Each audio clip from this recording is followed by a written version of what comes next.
अब पहला सवाल है एपी 5, 7, 9, 11 के सातवां पद का मान क्या होगा। ठीक है, तो इस तरह का एपी दिया हुआ है। nवां पद का मान ज्ञात करना है। तो इसमें सब आपको सबसे पहले ए का मान निकालिए। ए का मतलब होता है कि पहला पद कितना दिया हुआ है 5। फिर कह रहा है अब इसका सार अंतर बताना है।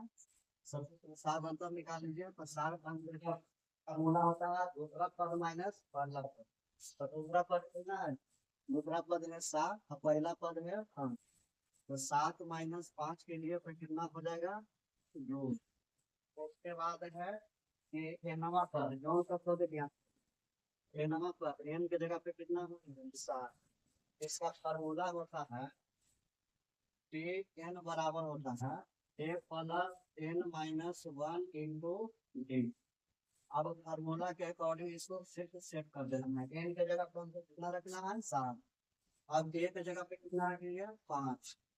5 प्लस एन के जगह पे 7 - 1 और डी के जगह पे कितना आ जाएगा तो 2। यहाँ हो गया 5 + 7 में से 1 दिया तो 6 गुना 2। अब यहाँ पे कितना हो गया 6 गुने के 12 5, यानी कि सातवां पद हम कितना निकल के आ गया 17। तो ये हमारा फाइनल आंसर हो। उसके बाद है आपका यहाँ पे दूसरा सवाल है। ये केपी दिया हुआ आपको 13, 19 अंतिम पद है 205। इसमें किसमें कह रहा है पदों की संख्या कितना होगा, यानी पदों की संख्या क्या होगा, पदों की संख्या बताना। तो सेम फॉर्मूला से हम लोग बनाएंगे। ए बराबर लिख देंगे पहला पद। ये पहला पद कितना दिया हुआ है 13 और दूसरा पद कितना दिया हुआ है 19। अंतिम पद कितना है, अंतिम पद अंतिम पद है 5। पहला पद 13 है, दूसरा पद यानी कि डी बराबर हो जाएगा दूसरा पद माइनस पहला पद। 20 - 13 कर दो कितना हो जाएगा 6। और टी एन बराबर कितना हो जाएगा अंतिम पद तो 205। और कह रहा है कि एन का वैल्यू यानी कि एनवा पद सॉरी पदों की संख्या बताना। और पदों की संख्या का फॉर्मूला तो हमको पुराने वाले फॉर्मूला से बना देंगे। टी एन बराबर फॉर्मूला होता है A plus N minus 1 into D. अब यहाँ पे टी एन का मतलब अंतिम पद समझ लेना है। अंतिम पद कितना है 205 बराबर ए का मतलब पहला पद कितना दिया हुआ 13 प्लस n - 1। एन का हमको पता नहीं है तो इसको ऐसा ही छोड़ देंगे। डी का वैल्यू कितना दिया हुआ है 6।